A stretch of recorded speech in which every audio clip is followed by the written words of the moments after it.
Hi guys, खुशी this side. तो आज हमारे पास फिर से कुछ कॉमन क्वेश्चंस आए हैं फार्मा फील्ड से रिलेटेड, जो मेरे डियर स्टूडेंट्स को परेशान कर रहे हैं, तो उनका आंसर देना तो बनता है।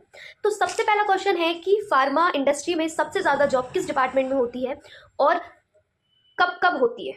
कब कब होती है पता नहीं क्यों लिखा था, चलो ठीक है बता दूँ। तो सबसे ज़्यादा पूरा फार्मा एक ही डिपार्टमेंट पे depended, that is production. Production है तो पैसा है, पैसा है तो कंपनी है, कंपनी है तो रेवेन्यू है, रेवेन्यू है तो मालिक है, मालिक है तो क्या है, काम है। ठीक है। तो हमारे पास क्लाइंट है तो प्रोडक्शन है। क्लाइंट यानी सीडीएमओ बेस्ड कंपनी में हूँ मैं, तो तुम्हारे पास बहुत सारे क्लाइंट हैं। बाकी जिनका खुद का प्रोडक्ट होता है वो उसके खुद के क्लाइंट होते हैं, है ना। तो प्रोडक्शन में सबसे ज़्यादा जॉब है, सबसे ज़्यादा पैसा है, और प्रोडक्शन कभी ना रुकने वाला डिपार्टमेंट है, 24/7 चलता है। तो सबसे ज़्यादा पैसा, सबसे ज़्यादा जॉब, सबसे ज़्यादा ग्रोथ प्रोडक्शन में ही है। ओके। फार्मा में सैलरी कैसे बढ़ती है? फार्मा में स्टार्टिंग में बहुत कम सैलरी होती है और मेहनत बहुत ज़्यादा होती है, क्योंकि तुम सीखने के फेज में होते हो। और बाद में पैसा बहुत ज़्यादा होता है, मेहनत बहुत कम होती है। और अगर तुम प्रोडक्शन में हो तो तुम अगर एक बार फार्मा में प्रोडक्शन में 5 साल सेटल हो गए तो तुम्हें कुछ नहीं सीखना पड़ता फिर। मतलब सीखना तो ऐसा एक हमेशा का ही काम है, पर मैं एक जनरल थॉट बता रही हूँ कि वहाँ जितना होता है उतना तुम सीख जाते हो। फिर तुम्हें कुछ नया आता है तो तुम वो सीखते हो। बाकी तुम हर चीज़, हर कंडीशन, हर मतलब डाउट, हर प्रॉब्लम सॉल्व कर चुके होते हो 5 साल में ही। उसमें फार्मा में रहते रहते फिर नई प्रॉब्लम आती है, नया सीखते हो, ऐसा केस होता है। बाकी तुम एक बार वहाँ सेटल हो गए। सिर्फ मैं प्रोडक्शन का बता रही हूँ क्योंकि मुझे उसका एक्सपीरियंस पर्सनली है, क्योंकि मैं खुद प्रोडक्शन हूँ। क्योंकि मुझे ये लगता है हर बार सेम ही प्रॉब्लम आती है, और हमारे मैनेजर हाँ ऐसे से ऐसा कर ले, ऐसे से ऐसा कर ले, ऐसे से ऐसा कर ले, उनको सब पता होता है। तो मुझे तो ये चीज़ बढ़िया लगी, मुझे हमेशा अपना दिमाग नहीं चलाना पड़ेगा, मैं और भी जगह अपना दिमाग लगा पाऊंगी ऐसा। बाकी डिपार्टमेंट में क्यूसी में you always have to be updated, you always have to be aware about new product, new chemical, anything that comes new in your lab, और हमेशा आता रहता है। क्यूए में you have to be like active, updated about guidelines हमेशा, कि अरे ये से ये बदल गया, ऐसे से ऐसा हो गया। You always have to be like updated about the production and every step of production. So QA में भी थोड़ा सा लोड होता है, और वहाँ ग्रोथ कम होती है, एक टाइम के बाद तो बिल्कुल नहीं होती उधर। तो ऐसा। और कैसे बढ़ती है सैलरी? आज अगर तुम्हें एज अ फ्रेशर 3 लाख का पैकेज है तो उसके बाद 4.5 का होगा, उसके बाद 7 का हो सकता है if you have an a very good ability like me. मुझे 7 का ही मिलेगा, मुझे पता। Sorry, I am just kidding. तो अच्छी ग्रोथ है। Then if you have a experience of 5 years you can demand the package of 7 lakh to any company, to any good MNC on the basis of your skills. So yeah, that's my commitment. Must pay your 5 years in a pharmaceutical industry and get 5 year experience in one industry and then switch. सबसे ज्यादा switch से ही आता है, पर मैं कहती हूँ कहीं ना कहीं 3 साल का एक्सपीरियंस रखो एक इंडस्ट्री से, है ना। 1 साल में आप कुछ नहीं सीखते, पर मुझे 1 साल में स्विच करना है क्योंकि मुझे डिपार्टमेंट चेंज करने का मन है शायद, पर नहीं भी हो सकता। ये सब अभी का थॉट है, बाकी नहीं पता। अगर मुझे जमा तो मैं यही काम करूंगी और 3 साल करूंगी, उसके बाद स्विच करूंगी, अगर मेरा गवर्नमेंट में नहीं हुआ तो ऐसा केस है। कभी आपको 10-15 साल का एक्सपीरियंस है एक ही कंपनी का, अब सीधे जीएम बनो, मस्त मुंह मांगा 1-2 लाख का महीना कमाओ, मोटा पैसा छापो, पैसा उड़ाओ, आओ 2 पंच 2 लंच करो, मजे से खुश रहो।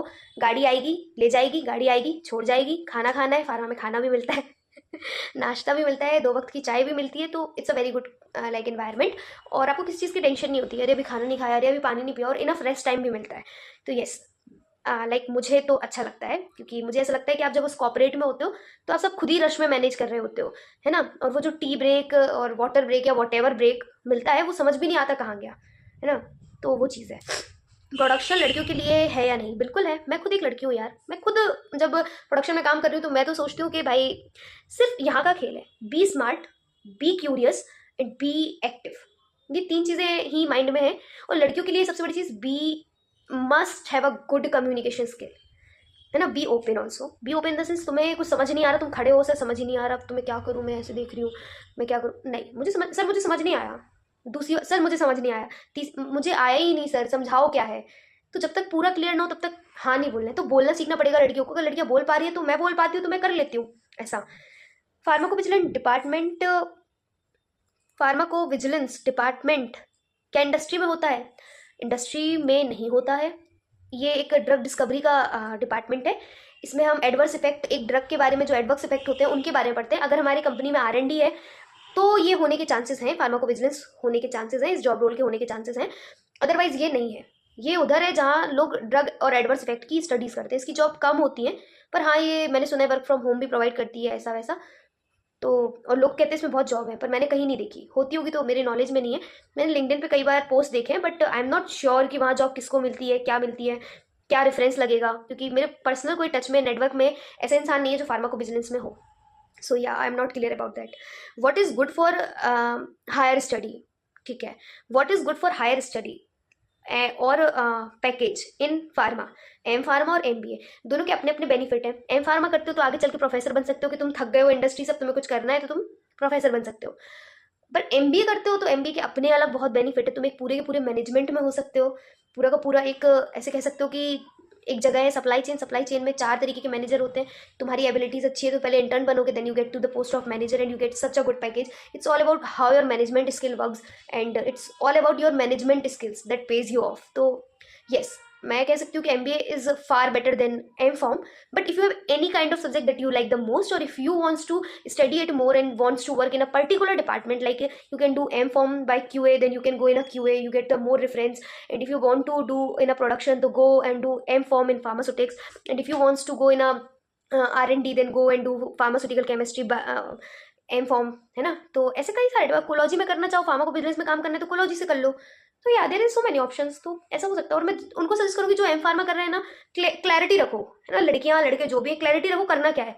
डायरेक्ट टीचिंग में जाना है तो टीचिंग में जाओ, नहीं जाना तो इंडस्ट्री पकड़ो, तो पर्टिकुलर डिपार्टमेंट पकड़ो और शिद्दत से पकड़ो एंड लग जाओ. क्योंकि एम फॉर्म वालों को तो वैसे भी अगर आप एज अ फ्रेशर ज्वाइन करते हो तो 4 से कम का पैकेज नहीं देते, 4 लाख का देते हैं और 3.5 का समथिंग ऐसा पैकेज देते हैं. Depends upon MNC and depends upon you.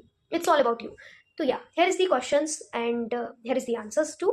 So if you have any more questions or answers, must comment down. I must make a video if I want, or if there is a little and short and sweet question, I can reply there. So yes, must comment down. Thanks for watching this video. Like share subscribe my channel. और इसके बाद जो एक बहुत धांसू video आने वाला है, 21 minutes का वो वीडियो है एटलीस्ट, मस्ट वॉच इट. इसके पहले भी आ सकता है, वो मेरे पे डिपेंड करता है, तो वो वीडियो ज़रूर देखना है. Thanks for watching.